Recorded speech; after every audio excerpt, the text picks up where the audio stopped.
أعوذ بالله من الشيطان الرجيم بسم الله الرحمن الرحيم الحمد لله رب العالمين والصلاة والسلام على سيدنا ونبينا أبي القاسم المصطفى محمد وآله الطاهرين اللهم صل على محمد وآل Muhammad. Welcome, brothers and sisters, to our final session in April. And after this, we're going to be moving into the month of Ramadan, inshallah. For that, I'll also make this announcement in the end as well.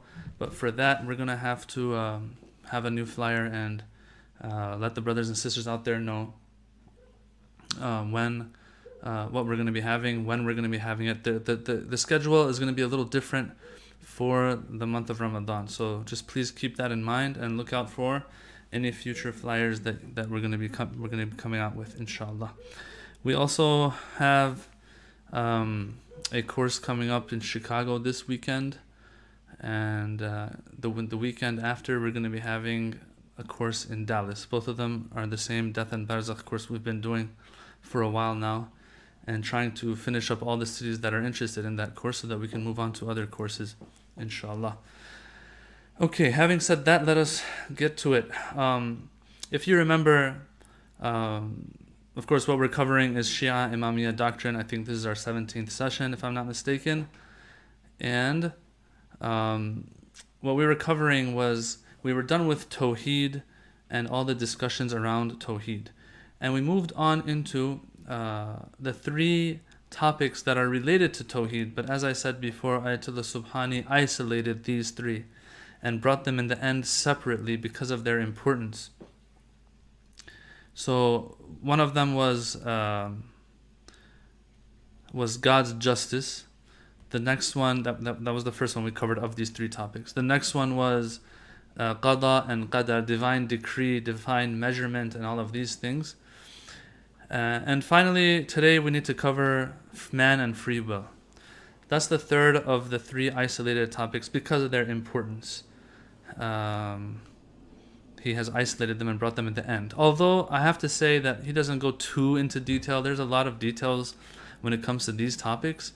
But he keeps them very concise here, because that's just the purpose of the whole book, is to keep it concise, to the point, so that we can cover everything from A to Z of Islamic Shia beliefs in one book and in one go.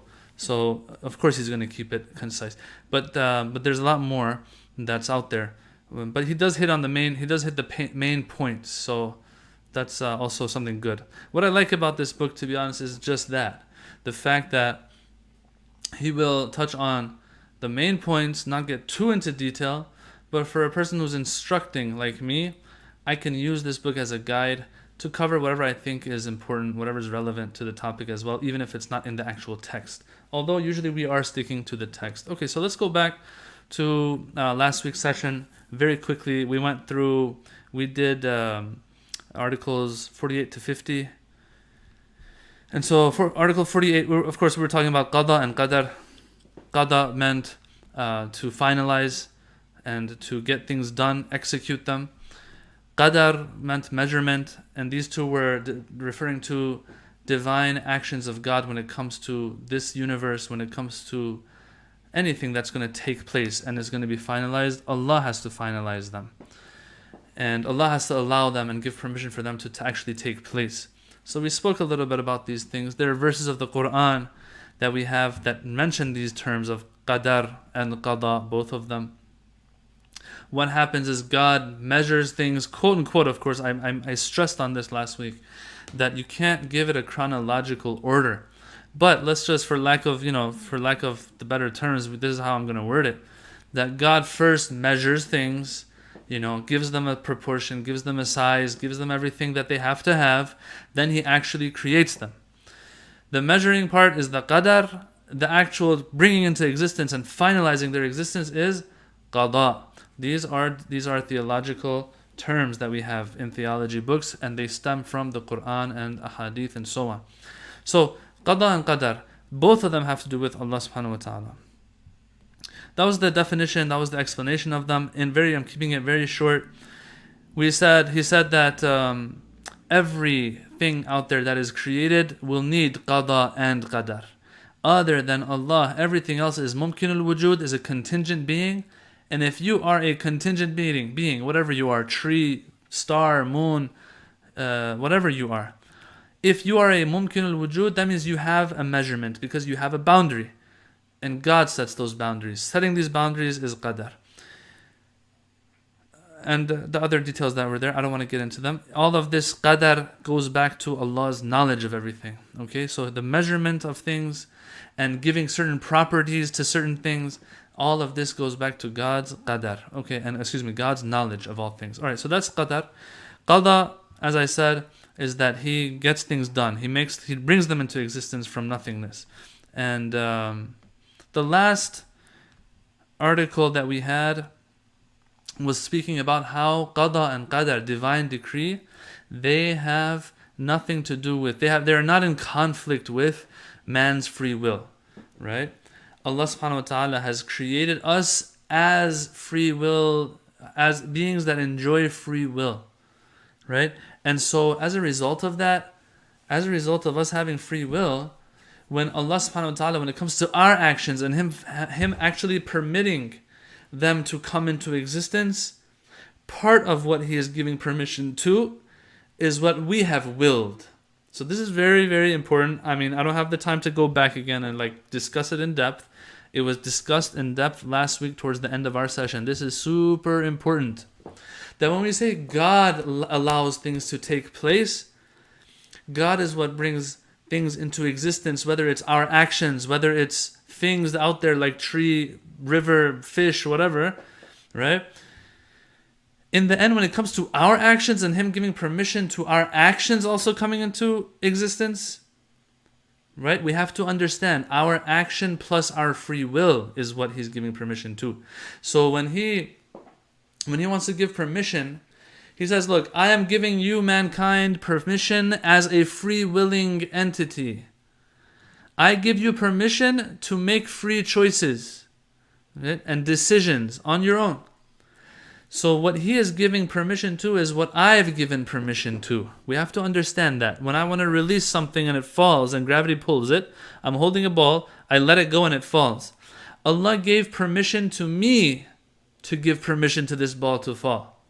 Right? So Allah indirectly has given permission to that ball to fall through my permission, through my will. So we ended with this line last week, that Allah has willed for us to have free will, and since we have free will, He will will what we have willed. So playing with words a little bit there. Okay, so if that's the case, then it was also explained that, look, we can't blame God for the bad things we do. Say, God, you're the one who let it happen. No, God let it happen. Let what happen? The bad thing? Or God let whatever I will, whether it be good or bad, to happen? It's the latter. It's not the previous one. It's the latter one. Alright, so I don't want to get into details of that. That was last week's session. Wa alaikum assalam to everybody that's saying salam and joining in. Alright, today's topic though is free will, man and free will. So let's talk about that a little bit. We have, I think, 3 articles also covering this, yes, before we end. And once I'm done with the 3 articles, there are a few things that I want to add to this discussion as well.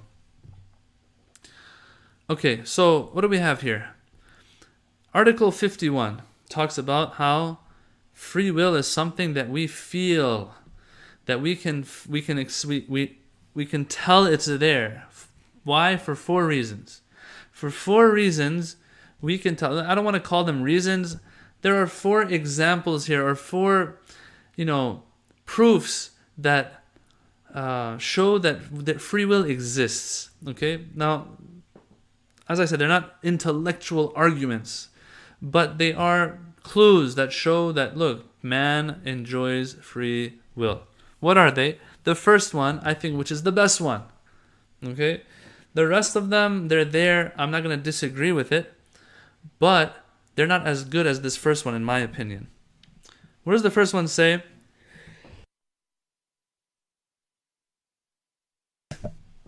Alright, so what does the first one say? The first reason is that we know ourselves, we know for a fact that we have free will. Okay? We know for a fact. We don't need proof for it. We don't need proof for it. So there's a little delay in my Facebook Live. I sneezed like 30 seconds ago, but I just saw it now on the monitor and it's just funny. Okay, anyway, I'm just explaining why I'm smiling right now. All right, going back to what I was saying. The first proof that we have, the first reason is that, look, you know it. We know it as we speak. We know it from within, right? In Arabic, it's called wujdan. We have this in us that we understand I can or cannot do whatever I like right now. I can drop this pencil and I can continue to hold it. I can turn my head away. I can keep it, stationary. All of these things deep down inside, all of us know. Some things are so clear, that trying to prove them actually complicates them and causes problems. And this is something I personally deeply believe in, right? Prove to me that it's daytime right now, right? Prove to me that water is wet. Water is wet, it's wet. You touch it, you know it's wet. Either you don't know what the sensation of touching wetness is, or if you do, I don't need to prove to you. All you need to do is just touch the water and you know it's wet.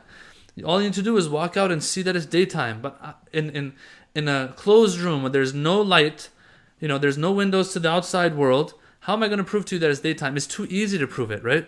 All right, so some things are just easy, too easy. Once you try to prove them with rational arguments, it gets hard and complicated. When it comes to free will, this is super important, brothers and sisters. I feel like sometimes we're just overcomplicating things because we're looking for arguments for it. Look, I know for a fact, deep within, that I can turn my head right now. I can keep it where it is. I can move, I can stop moving. I can drop things, I can pick them up if I want to right now. When we try to use words to explain certain things, that's when it gets complicated, and all of a sudden we're saying the weirdest things. Yeah, I'm forced to do this. I'm forced to do that. Who says I have free will? Why? Because we actually try to verbalize and articulate why that is the case, and that's why you have a problem here. Anyway, so that's the first reason he says, is that we know within us that this is the case. It's a knowledge by presence. This knowledge is in us that we do whatever we like. We can do whatever we would like. Of course, if it's within our capacity, not like flying like a bird. Okay, flying like a bird, I can't fly like a bird. Not because I can't will it, because come on, man, I don't got wings. That's why. All right. So let me read this first one off the book, actually, just to finish it off. Number 1, he says, the conscience of each person bears testimony to his ability to decide either to perform or to abstain from a given action. I know that I can or can not do something if I decide. If this self-evident fact be denied, then no axiomatic self-evident truth whatsoever can ever be accepted.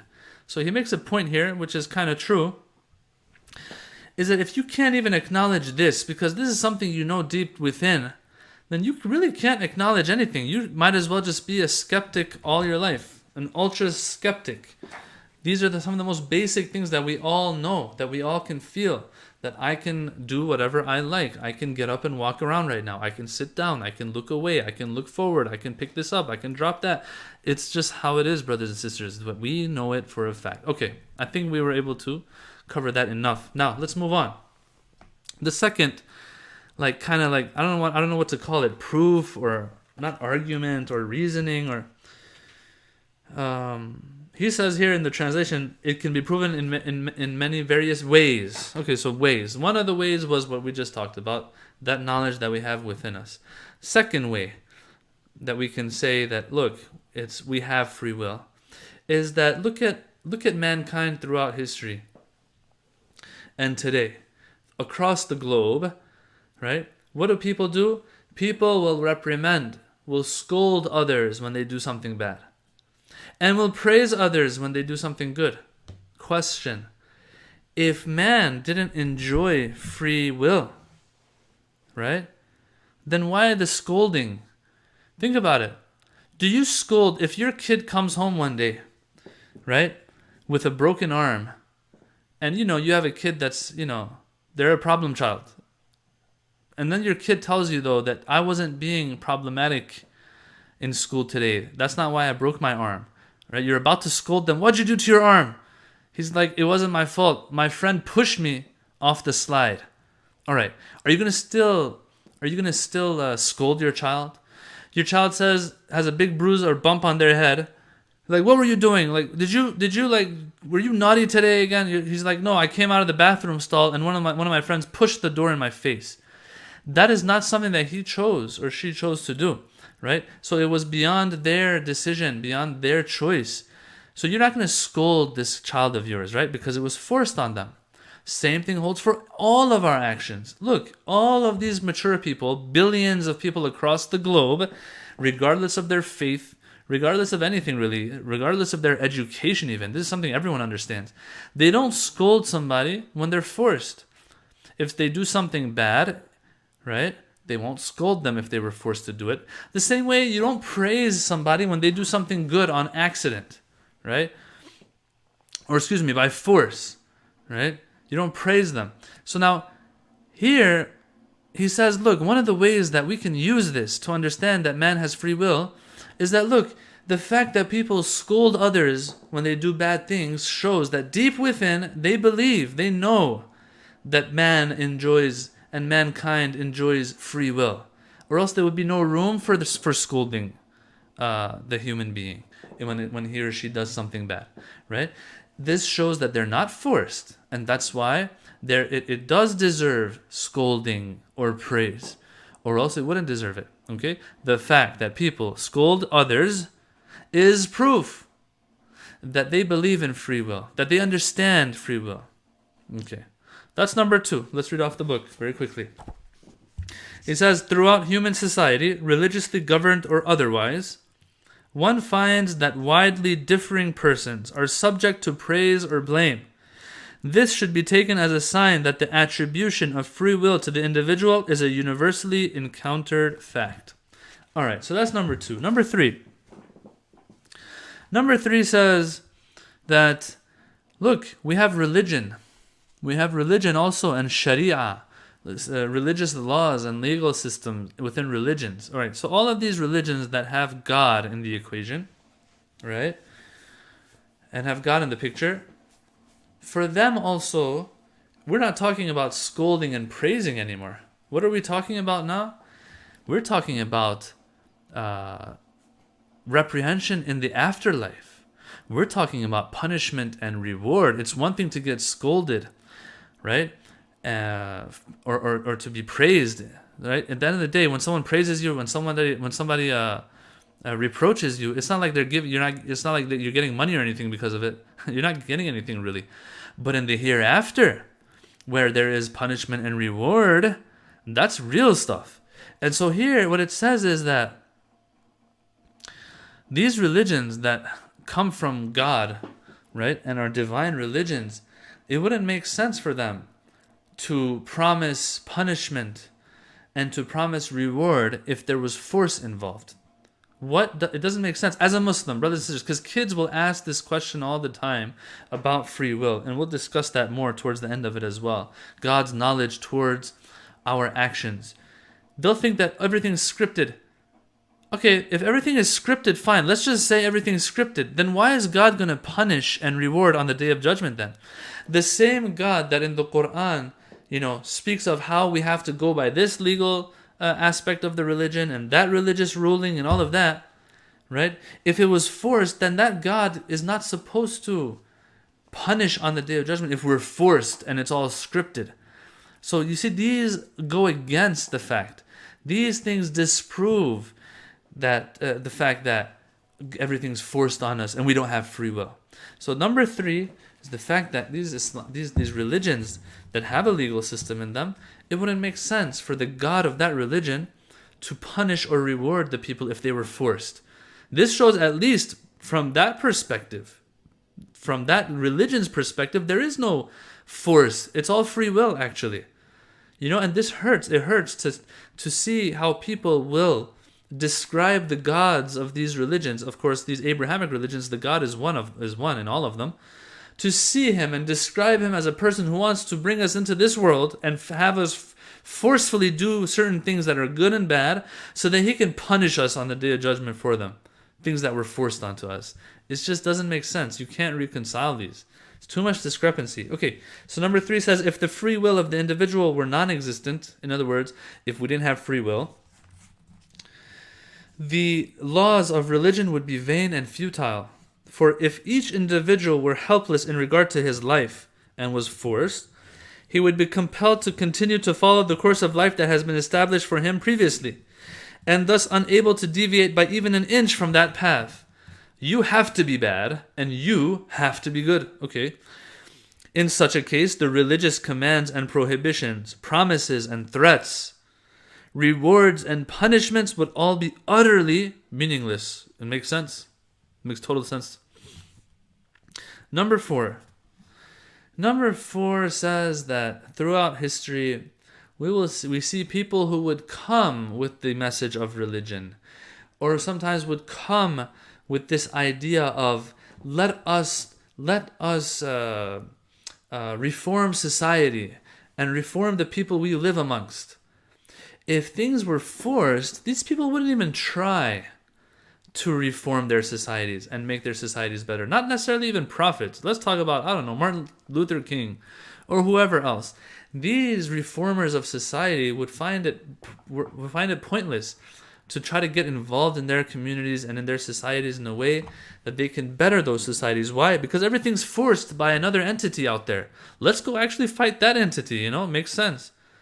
To go and actually try to fix that entity who's forcing everyone to be good or bad. Yet you see that they are spending their time, energy, money, wealth, everything in trying to reform the societies they're in. This shows that deep down, they believe, they know.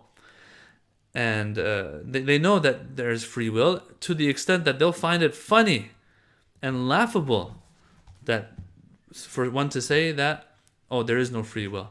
Now, once again, I'm going to have to repeat what I said in the beginning. Lots of times the problem is that we try to prove something by the words and articulate things. That's when things are complicated, are overcomplicated. And then you'll find somebody, just because they don't have an answer to that articulation and to that argument or whatever, because they can't find an answer to it, they're like, oh, then we must, be forced and not have free will. No, don't worry about it. You know deep down inside you have free will. You just don't have an answer to give to this person who's saying otherwise, right? So the problem, I'll tell you right now, and as I said, we'll cover it in the end, is that people usually, especially the younger ones who come up with this, they say, look, if God knows what I'm going to do in the future, I have to do that. That's why I'm forced. They can't figure out that problem of God's knowledge of our actions. Since they can't figure that out, they'll just say, you know what, we're forced. You know what, there's no free will. But that's not the case. No, it's totally different. And there's answers to that as well, to the whole God's knowledge thing. We'll talk about that in the end. All right, so the 4th thing, I'm going to read off the book now. It says, throughout the course of human history, one observes that the reform of the individual and of society has been an overriding concern, to which end many programs and policies have been promulgated, yielding clear results. So when these reformers actually make a stand and try to bring about change, lots of times what they do yields results, actually. He says, it is evident that such efforts are entirely incompatible with belief in determinism and predestination and force and not having free will. Right? These efforts are entirely incompatible with such beliefs of force as regards human action. For if the individual were assumed to be devoid of all free will, all such efforts would be a waste of time. Yes, people believe that others can change if they want to. And it's up to them. The Quran says it clearly. It says, I won't even change you. Not only is there not force, God has left things to us. He will do what we want to do. He will give permission to that which we want. He'll give permission for it to happen. إِنَّ اللَّهَ لَا يُغَيِّرُ مَا بِقَوْمٍ حَتَّى يُغَيِّرُ مَا بِأَنفُسِهِمْ. He says in the Quran, I'm not going to bring about change until you make a decision, an active decision first, and bring about change amongst yourselves, and then I will give permission for that change to actually take place. In other words, it all lies in your hands. So this concept of God and free will, God took free will from us, or God has not given us free will, we're forced and all that, personally, brothers and sisters, I think is laughable. I haven't seen Atheists even argue too much using the free will argument to disprove God. They'll use other arguments. This is something we all know is there. Free will is there. Okay, so he ends with this though in Article 51. He says, look, when we say free will and we're pushing forward this agenda of free will and choice, we shouldn't see it in the other extreme either, where we say God has given us so much free will that he has nothing to do with us at all. Don't forget the qada and qadar that we covered last week. We have free will on one hand, and qada and qadar on the other hand come together, and the universe and the earth we live on and what we do on this earth can take place. Without any one of these, things won't work. Things won't happen. Our free will and Allah's qada and qadar all together equals what we do on a daily basis. All the actions that we do. Take any one of these out, things won't happen when it comes to our actions. And we'll get more to that later, as I said in the end as well. Okay. So he says, keep in mind that God is still at the top of the chain of causes and effects, aka qada and qadar, divine decree as well. Those who might not know what I'm talking about, we talked about this last week. Make sure to watch last week's session either on the YouTube channel or on the Facebook page. Okay. Moving on to Article 52. Article 52 is talking about now Islam or Shia Islam's take on free will. What have the Imams said in this regard? Okay, this is super important because even the wording is very precisely chosen. When the Imams were asked about this, who is it? Who do we attribute our actions to? Who do we associate our actions with? Did I do it or did Allah do it? Which one is it at the end of the day? So is it A or is it B? A, God, B, us. Which one is it? The Imams gave a third answer and said none of the above, it's this. Okay, so let me read off of the book and explain off of the book here. He says in Article 52, the beginning, it says, after the passing away of the Holy Prophet, one of the questions that engaged Muslim thinkers was that of the nature of human action. One group adopted the viewpoint of jabr, force, determination, predestination, that we are forced. Okay. Regarding man as an intrinsically constrained entity, we have no choice whatsoever. We are forced to do whatever we do. That's one. Another approach conceived man as an entity delivered up entirely to his own resources. That it's just us. When it comes to our actions, God has nothing whatsoever from A to Z of whatever we do. Okay? That was called jabr, the first one, force. This one is called Tafweed. Tafweed means to delegate. As if God created us and delegated everything to us. And he said, look, I have nothing to do with you whatsoever. If you look at the whole chain of causes and effects, when we want to do something, God is not part of this chain of causes and effects. That was another viewpoint that was adopted. Both groups upheld an exclusivist point of view. Action either devolved entirely upon man or entirely upon God. A or B, one of the above. That's it. It was either human power that was effective or divine power. That's it. Okay. But there is, however, a third perspective. The one upheld by the holy Imams of Ahlul Bayt alayhimus salam. And this is awesome. That Imam Sadiq stated when he was asked about which of these two is it, he said neither. La jabr wa la tafweed. He said no jabr, no tafweed. No compulsion on one hand and no delegation on the other hand. None of these two. 100% this or 100% that. بل ولكن أمر بين الأمرين. This is a sentence that is very famous.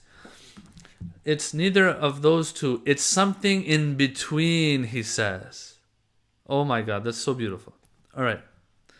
Something in between. In other words, both you have something to do with it and Allah has something to do with it. And this is important because it is exactly what I explained last week off of the book regarding the qadar and qada of Allah and how He is a part of it. He has willed that we will things.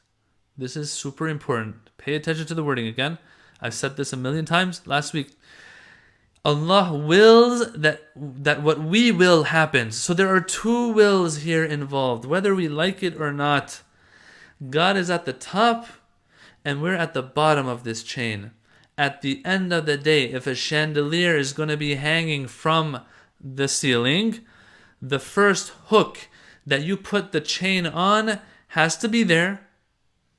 And the last link of the chain that's connected to the chandelier has to be there. Both are playing a role. The hook and the last link of the chain. Both are playing a role. We cannot neglect either of these two. So they're both, but which one's the most important one? Of course, the hook. The hook is the one that's taking actually all the load. We have to understand that. But at the end of the day, that last link in this chain also plays a very important role. Allah wills whatever we will. This is super important. So both. Amrun bain al-amrain. Something in between. Both us and our wish and our will and Allah's will. Both are playing a role here. So it's not that we take Allah out of the picture. It's not that we take ourselves and our decisions out of the picture either. It's both. Okay. Moving on to another point that he makes in this article is he gives you a verse of the Quran, and we have many verses like this one, that shows even in the Quran our actions are sometimes associated to Allah and then associated with Allah and at the same time associated with us. Okay? He gives us this example. وَمَا رَمَيْتَ إِذْ رَمَيْتَ وَلَكِنَّ اللَّهَ رَمَى. Allah subhanahu wa ta'ala in the Quran says that, O Prophet, when you throw, and this is a verse we've covered before also, or mentioned before as well, that look, O Prophet, when you threw the stone or the stones in the battle of Badr, it's a story that we have regarding this verse. When you threw the stones in the battle of Badr, you didn't throw when you threw, but Allah threw. So look at that. You didn't throw when you threw, but Allah threw. You see how the wording of this verse is? If the Prophet wasn't the one to throw, then why is it saying you didn't throw when you threw? So the Quran is acknowledging that the Prophet did throw. But at the same time wants to drive a point home here that look, Allah is also involved. So the Quran, and there's many other verses like this one, that the Quran will associate our action at the same time to Allah subhanahu wa ta'ala. Not when it comes to the bad actions that we do, when it comes to the good actions that we do. Okay. And he gives another example in the end of article 52. He says,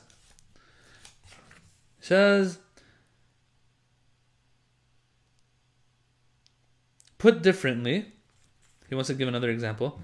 Put differently, the power and might of God are present within every phenomenon. This touches upon a mystery which we might try and comprehend by means of the following example. A current of electricity, he says, generated by a power station is present in electric wires. Okay. However, it is we who switch the lights on and off. It is correct to say that we switch on the light, just as it is also correct to say that the light of the bulb is derived from the electric current. Who turned the light on? Me. Who turned the light on? The electric current that's running in the wires. Both are appropriate and both are accurate. Right? Okay, so that's what we have when it comes to our actions as well, he says. Article 53. Article 53 is the most important one, I would say, in this whole discussion, in this chapter of man and free will. What does Article 53 say? Article 53 is talking about how this concept of God's knowledge of things is not in contradiction with our free will. We have to understand. And this is where lots of youth will come up to you with this question. I've heard this again and again. one of the guys, and you know what's interesting is that these kids, these youth, some of them, they feel like they've like, you know, they've struck gold. You know, they've discovered something no one else has discovered. You know, they are the Christopher Columbus of intellectual sciences. Why?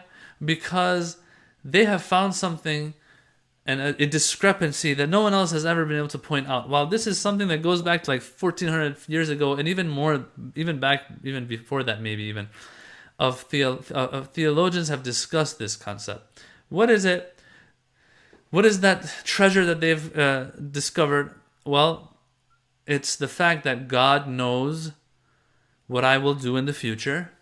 Since God knows what I'm going to do, I have to do it, or else God's immaculate knowledge will be flawed. And we all know that's impossible. God's knowledge is flawless. So if he knows something, it has to happen. Since he knows what I'm going to do in the future, that means it has to happen in the future. And since it has to happen in the future, that means we are devoid of free will. We don't have it. That's the super argument that some of our kids, you know, come up to us. Really, like 12-year-olds, 13-year-olds, they'll say this. I still remember I was on the phone with one of these guys, and that's what he was saying. He was saying, Shaykh, it's all scripted.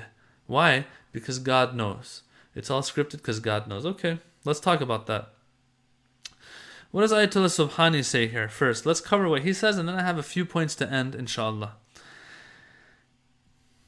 He says, I think the best thing to do would actually to read a little bit first off of the book, and then I'll add my points. He says that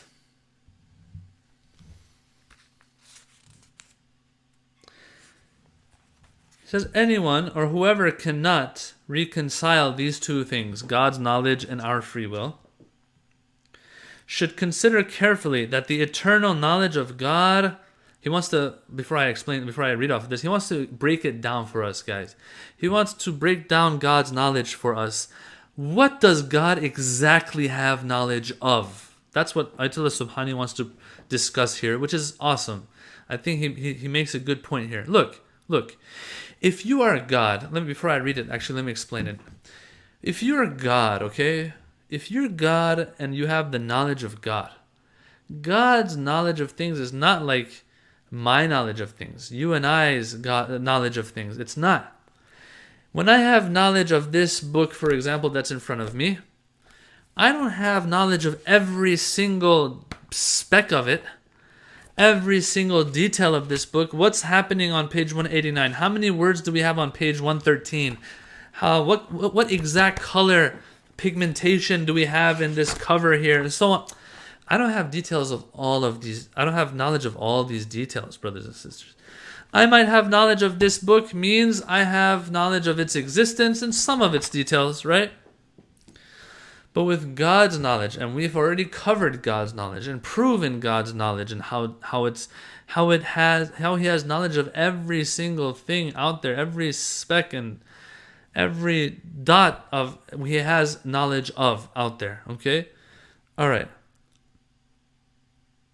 If that's the case, if we are going to say God has knowledge of my actions, what does that mean? That means that God has knowledge not only of what I do, but every single detail of what I do. So, for example, this is so important. For example, I have a ball in my hand, I throw it. God's knowledge of this action of mine, throwing of the ball, this knowledge of his, not only will he have knowledge that I threw something, but he will also have the knowledge of what time I did it, what day I did it on. Yeah? Did I forcefully do it or did I willingly do it? Super important here. One of the details of that action, not just the action itself. The action is really what it is a bunch of details. How big was the ball? How much did the ball weigh? What color was the ball? What type of ball it was? You know, how many hairs I had on my hand? How long my nails were when I threw that? Right? All of these details Allah knows. These details are what make up the action itself. What was the velocity of the ball when I threw it? All of these things, brothers, this is our details. One of those details is, did I forcefully throw it or willingly throw it? So when we say God has knowledge of our actions, right? What we're actually saying is God has knowledge of every detail of what we've done. One of those details is whether it was done out of free will or not.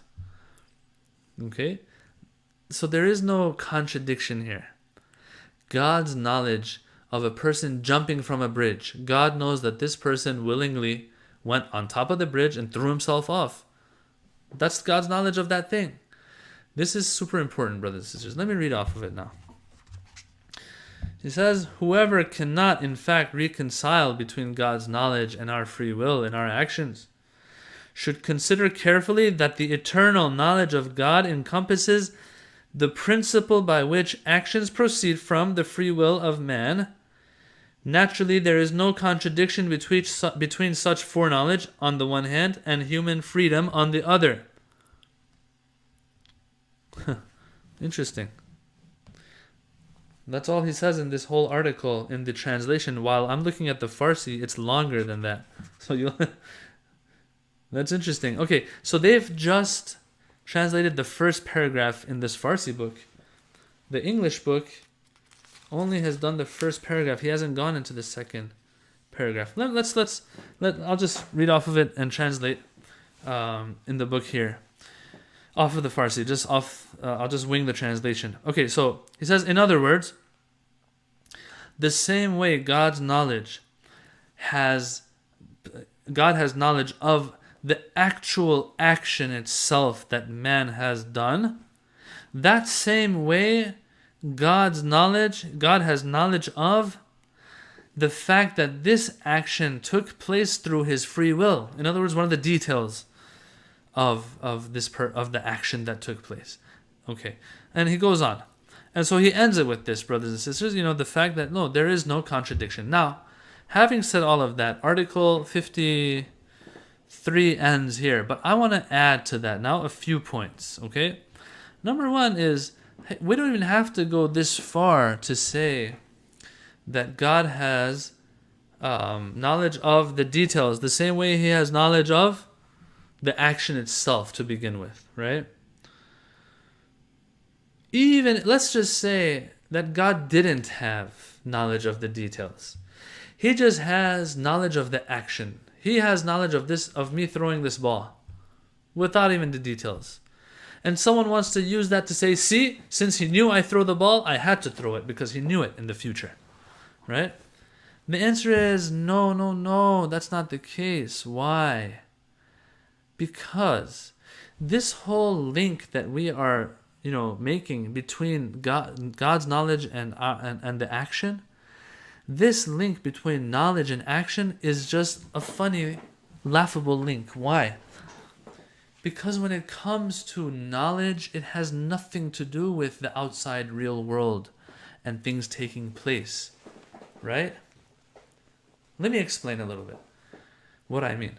When someone jumps off a bridge to commit suicide, okay?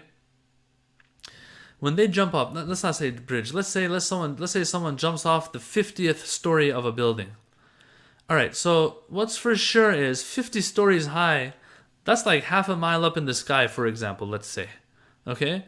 Half a mile up, you are 100% sure that if this person hits the ground, they're going to die. Right? So think about it. You're standing outside one day, one sunny summer day with your friends, and you see somebody on the 50th floor of a building yelling some stuff and then saying, you know what, I'm done with this life. He jumps off. And he's coming down. While he's in the sky, you tell your friends, guys, you know what, man, this guy, he's going to die.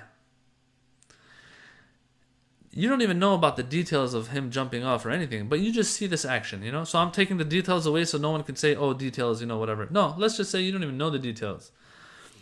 As this person is coming down, story 49, story 48, story 47, story 46, he's coming down, you tell your friends that, you know what, when he hits the ground, his brains are going to splatter, he's going to die. I'm sorry, guys, for using this example, by the way. And that just so happens. When he hits the ground, nothing's left of him, he dies on the spot if he didn't have a heart attack before hitting the ground. Okay, now, will your friends now call the police on you and say, oh my God, you just killed somebody? You'd be like, why? They'll be like, because you knew he's going to die. You're going to be like, my knowledge of this person dying when he hits the ground has nothing to do with him hitting the ground. No. You knew, and now you have to go to jail for it. I mean, that's just laughable. Knowledge of something has nothing to do with that thing. And that brings me to my next point, as a matter of fact. And I don't want to get into details of this. But for those of you who actually get what I'm saying or what I'm trying to get at here, inshallah, you'll appreciate what I'm trying to get to here. And that is that, look, can we even if we're God, can we have knowledge of something before it even exists? Before it exists, it's nothingness. It's not possible to have knowledge of something that doesn't exist yet. It has to exist for the knowledge of it, right? To actually be able to exist in my mind. If there's no thing, then there's no knowledge of that thing to begin with. So it shows that that thing has to have taken place first, and then you have knowledge of it. So when it comes to our actions in the future that don't exist yet, the question is, how is God's knowledge of that thing, which doesn't even exist yet? Yeah? That person who was jumping off the bridge, and I had knowledge of his death, as a matter of fact, it wasn't knowledge. It was a very strong guess of mine. It wasn't actual knowledge, because his death hasn't even taken place yet. With God and his knowledge of what we do in the future, brothers and sisters, we have to pick one of two things. Either say God's knowledge of what we're going to do in the future, as a matter of fact, is a very strong guess of what we're going to do in the future. Because he knows what type of person I am, he's like, okay, I know that if he's put in this situation, he will sin. Or no, he won't sin. But this one doesn't sound like God, brothers and sisters. It's just using the term guess for God. Even if it's a strong 100% guess, it's just not the right way of saying it. And we don't have this wording in the Quran. It's all ilm of God. So we're left with one way, and that is to understand, and this is the part that I'm saying some of us might struggle in understanding this, and I don't want to get into the details of it right now. But to understand that for God, for us it doesn't exist yet. Our actions don't exist because we are governed by time. And what I'm going to do tomorrow for me doesn't exist yet. But guys, brothers, sisters, is God constrained by time? Time is a property of matter. So if we take out the time aspect, the future for God will be like the past for God. What I have done in the future, he will have knowledge of the same way he has knowledge of what I have done in the past. God is not governed by time the way we are governed by time. So it's as if he's seeing what I do in the future because he doesn't have time to restrict him. He sees what I willfully do in the future. Because for him there is no future and past because there's no time. That's what I'm going to leave it at. Okay, I'm not going to explain it anymore. I have explained this in the past before, and I've noticed that it is kind of hard for some to grasp. But this is something to keep in mind. Knowledge of things has nothing to do with that thing actually taking place or not. As a matter of fact, knowledge of something cannot even be there if it hasn't taken place yet, because it's impossible for knowledge of something to be there when that thing doesn't even exist. That's why for God, his knowledge is a little different than ours, and that's the explanation to his knowledge of our things and how that doesn't go against our free will. Okay, so I'll leave it at that. Last point that I need to explain before we end today is that we're talking about free will and how we have free will and all of that. Lots of times people will say, but I don't have free will. I didn't make the decision to come into this world. I don't make the decision when I'm going to leave this world. I didn't make the decision that that someone digs a ditch somewhere and then I trip over it and fall on a given day. None of these things. I didn't ask for an earthquake. I didn't. So who says we have free will? The answer is yes. Good point. We have free will. All of the stuff that we talked about so far is regarding our own actions, right? Our own actions. We have free will when it comes to our own actions. Even when it comes to our own actions, sometimes we're forced into them though. Like someone bumps into me, I fall and break or snap something up in my body, Even when it comes to our actions, like some of the things that happen, they are forced onto us. That's why God will not hold us responsible for that amount, that we had no free will in. But all in all, if it's just us in a situation or in circumstances that don't dictate to us to do something, we have free will. And that's where responsibility and accountability and Yawmul Qiyamah and hereafter and reckoning and the hereafter all come into the picture. Okay?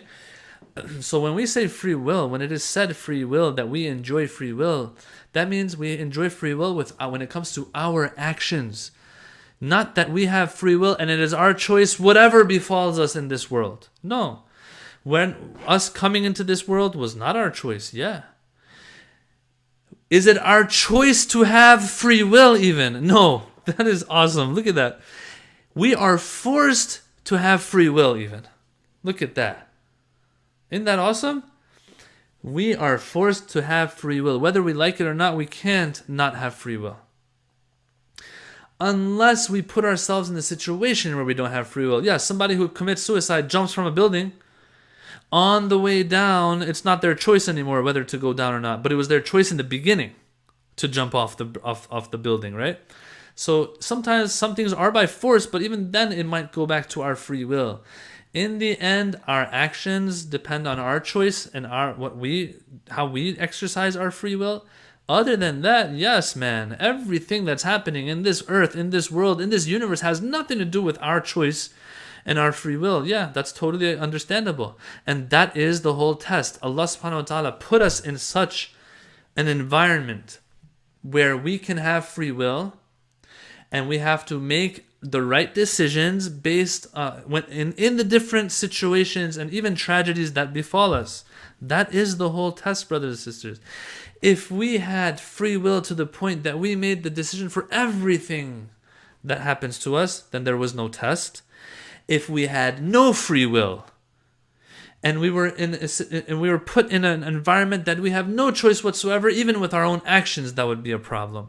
So the same way the Imams say amrun bain al-amrayn in the previous topic we spoke about, here also it's something in between. When it comes to our actions, yes, it's all on us and it all depends on our choices. But when it comes to what befalls us, all the other things out there, no. Sometimes it will depend on natural causes. Sometimes it will depend on others' bad choices, others' good choices. Oh yes, I got a prize. Why? Because some people decided that they're going to put together a tournament. Whoever's the best wins, we're going to give them a prize. I got donations. I needed help. Certain people helped me. Because certain people with their free will choose to give you money, choose to give you funds. That was up to them. That wasn't on you. So that's not something you chose on. They get the praise. You don't get the praise. They get the rewards. You don't get the rewards from God. So there are a lot of things that will depend on other people's choices and other people's free will. What happens to us? Sometimes it'll be natural causes. Sometimes it'll be God. Maybe intervening. Very, very seldom. But what my reactions are, how I live my life, and how my actions are, those are all dependent on what I decide, what I choose for myself based on my free will. So yes, we are even forced to be free-willed beings. With that, I'll end it there. Article 53, we ended it today. And with that, alhamdulillah, we have ended the first segment of this book, which had to do with Tawheed, which had to do with God. And understanding God. We went through everything of His attributes, of His existence, of free will and qada, qadar, and His justice, and all of those things were discussed. Alhamdulillah, in these 17, I think, sessions that we had so far. After this, we move to prophethood. And there's two types of prophethood. The prophethood that we have to discuss regarding all prophets in general, and then we have a specific prophethood that has to do with our holy prophet, the Prophet of Islam, Prophet Muhammad sallallahu alaihi wasallam. That has its own chapter and chapters that we'll have. And I think that's where we will get into Quran and the miracle of our prophet and so on, before we move into imamah. Okay, so that's where we are right now. So we were able to end right before Ramadan. Inshallah, everyone has a good Ramadan and a fruitful Ramadan and an easygoing Ramadan. Although it's going to be probably part of it in the late spring and part of it in early summer. But inshallah, everyone has a good Ramadan. Now, before I end, I have to explain a few things. Number one, next week there are no Mizan sessions. Please note and let others know if you need to, which is the 1st of May. 1st of May, Wednesday, I'm not going to have a session. And next week, which is 30th of April for Shaykh Mahdi, also he, you probably have noticed, he hasn't had sessions for the past couple weeks as well. So April 30th, which is a Tuesday, and May 1st, which is a Wednesday, there are going to be no Mizan live sessions. I'm going to take a break for that week as well before we start the holy month of Ramadan. Holy month of Ramadan is going to have its own schedule. I don't even know if I'll be able to. I'm getting old. I don't know.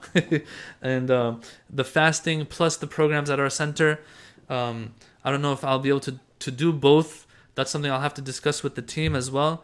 I do know that Shaykh Mahdi probably is going to be doing tafsir sessions. And so just, look out for the flyer that comes for the Ramadan schedule. Definitely.